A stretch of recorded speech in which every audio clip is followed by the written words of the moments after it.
இந்த சமயத்தில் நீட் விலக்கிற்காக முத்தமிழர் கலைஞர் அவர்களும் திராவிட முன்னேற்ற கழகமும் திராவிட மாடல நாயகர் எங்கள் தலைவர் அவர்களும் எங்களுடைய இளந்தலைவர் அவர்களும் எடுத்த பல்வேறு முயற்சிகளை இந்த அவையில் நான் சுருக்கமாக பதிவு செய்ய விரும்புகின்றேன்.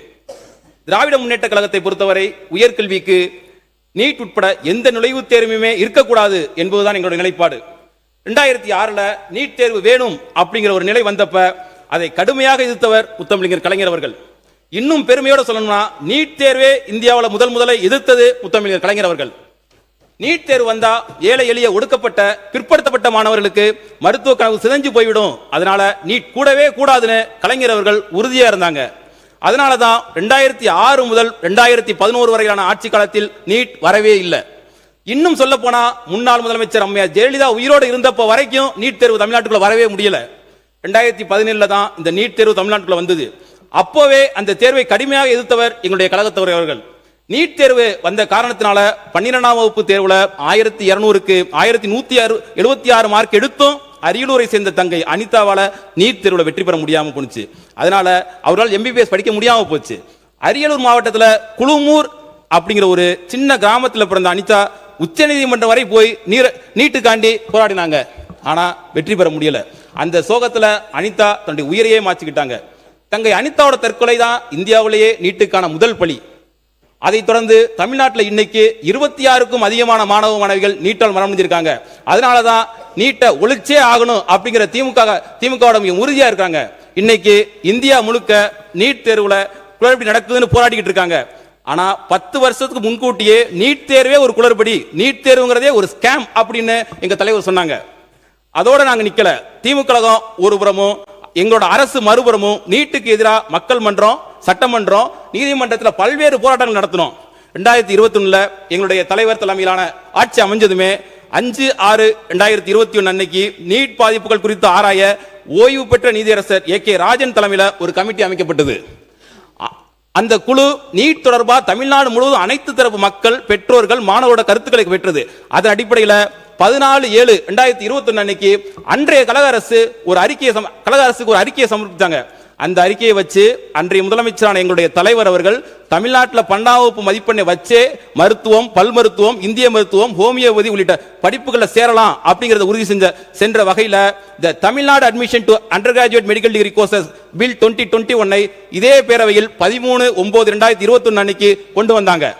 இதற்கு இடையில நீட் ஒரு தேசிய ஆபத்தா வரும் அப்படிங்கறத உணர்ந்து 1/10/2021 அன்னைக்கு எங்களுடைய தலைவர் அவர்கள் முதலமைச்சர் இருந்த போது 12 மாநில முதலமைச்சர்களுக்கு நீட் விலக்கை வலியுறுத்தி கடிதம் எழுதினாங்க. அந்த கடிதத்தில் கல்வி அப்படிங்கிறது நம்ம மாநிலத்தோட உரிமை, ஆகவே நாம் அதை பாதுகாக்கணும். அந்த அடிப்படையில் தமிழ்நாடு அரசு ஒரு சட்டத்தை கொண்டு வர முயற்சி எடுத்திருக்கு. இதுக்கு அந்தந்த மாநிலங்கள் ஆதரவு தரணும் அப்படின்னு சொல்லியிருந்தாங்க. இப்ப அந்த மசோதாக்கு வர்றேன். அந்த மசோதாவை அப்போதைய ஆளுநர் திரு ரவி அவர்கள் 2/2/2022 அன்னைக்கு அரசுக்கே திருப்பி அனுப்பித்தார். ஆனா எங்களது தலைவர் அடுத்த 6 நாட்கள்ல, அதாவது 8/2/2022 அன்னைக்கு உடனடியா சட்டமன்ற சிறப்பு கூட்டத்தை கூட்டி மீண்டும் நீட் விலக்கு மசோதாவை நிறைவேற்றி ஆளுநருக்கு அனுப்பி வச்சார். இந்த மசோதாவை இந்த முறையும் கிடப்பில் போட முடியாது, 2வது மசோதா கிடப்பில் போட முடியாது. ஆகவே 15/3/2022 அன்னைக்கு ஆளுநரை நேரடியாக சந்திச்சு அந்த மசோதாவை உடனடியாக மாண்புமிகு குடியரசுத் தலைவர் அவர்களுக்கு அனுப்புங்க அப்படின்னு எங்க தலைவர் அவர்கள் வலியுறுத்தினாங்க.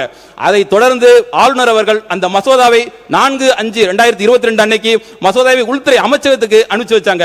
இதையடுத்து 4/9/2023 அன்னைக்கு உள்துறை அமைச்சகம் அந்த மசோதா தொடர்பாக சில விளக்கங்களை கேட்டாங்க. அதற்கான பதிலையும் அன்றைக்கு இருந்த எங்களோட அரசு சார்பில் தெரிவித்தோம். ஆனா 27/2/2025 அன்னைக்கு குடியரசுத் தலைவர் அவர்கள் அந்த மசோதாவுக்கு ஒப்புதல் தரல. அதாவது பிரசிடென்ட் வித்ஹெல்ட் தி அசெட் என்று தமிழ்நாட்டுக்கு பதில் வந்தது. ஆனா அமைச்சர் சொல்லும் போது பாத்தீங்கன்னா அதை கிடப்புல போட்டிருக்காங்க.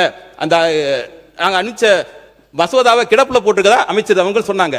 உடனே அன்றைய முதலமைச்சரான எங்களுடைய தலைவர் அவர்கள் 9/4/2025 அன்று அரசு சார்பில் ஒரு அனைத்து கட்சி கூட்டத்தை கூட்டினார்கள். அந்த அனைத்து கட்சி கூட்டத்தில் எடுக்கப்பட்ட முடிவின் அடிப்படையில் அதை தொடர்ந்து தமிழ்நாடு சட்டமன்றம் ஒருமனதாக நிறைவேற்றி அனுப்பிய நீட் விலக்கு மசோதாவுக்கு ஒப்புதல் அளிக்கணும்னு தமிழ்நாடு அரசு சார்பில் உச்ச நீதிமன்றத்தில் வழக்கு தொடரப்பட்டது. அந்த வழக்கு இப்போதும் இருக்கு. ஆனா கழக அரசு நீட் விலக்குக்காக பண்ண இந்த விஷயங்களை பத்தி எல்லாம் இந்த அரசு கொண்டு வர தீர்மானத்தில் எந்த விவரமுமே இல்லாதது எங்களுக்கு மிகுந்த ஏமாற்றத்தை அளிக்கின்றது. கழக அரசு தொடர்ந்த அந்த வழக்கை இந்த அரசு எப்படி நடத்திக்கிட்டு இருக்கா, அதுக்கு சரியான வழக்கறிஞர்கள் நியமிக்கப்பட்டுள்ளார்களா, இதையெல்லாம் விளக்க வேண்டிய பொறுப்பு இந்த அரசுக்கு இருக்கு. நீட் ஒழிப்புக்காக கழக அரசு மட்டுமல்ல, திமுகவும் பல்வேறு பணிகளை செஞ்சிருக்கு. திமுகவோட இளைஞரணி, மாணவரணி, மருத்துவ அணி சேர்ந்த ஆகஸ்ட் 2023 ஒரு மாபெரும் உண்ணாவிரத போராட்டத்தை தமிழ்நாடு எங்கும் நடத்தினோம். அன்னைக்கு எங்களுடைய இளந்தலைவர், இன்றைய எதிர்க்கட்சி தலைவராக இருக்கவங்க அமைச்சராக இருந்தாங்க. அமைச்சராக இருந்தால் போராட்டத்தில் கலந்து கொள்ள கூடாது என்ற விதி உண்டு. ஆனாலும் என் அமைச்சர் பதவியை விட நம் மாணவர்களின் கல்விதான் முக்கியம்னு அன்னைக்கு உண்ணாவிரத அறப்போரை நடத்தி காட்டியவர் தான் எங்கள் இளந்தலைவர் அவர்கள்.